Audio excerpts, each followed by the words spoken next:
Okay, we are at 1827 Blacksmith, and since the agent only gave us 2 hours to look at it, there's a number of people here, but we'll walk through anyway and see how it looks. So this is a great neighborhood.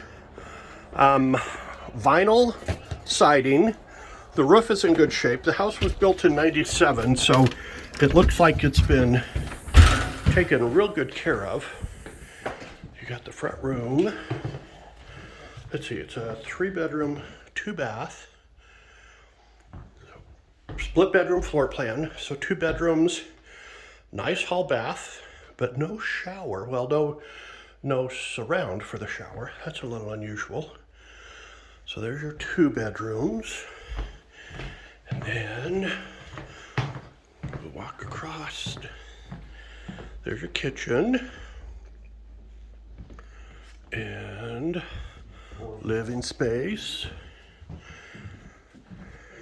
And, well, there's your dining room. Well, I open the door to the backyard. Oh, great backyard. So this one backs up to a canal. So you've got no neighbor right behind.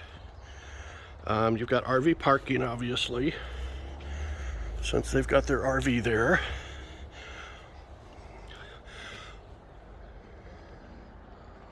And huge covered patio. That is west facing, so you're going to get the evening sun right there coming in, but that's not too bad.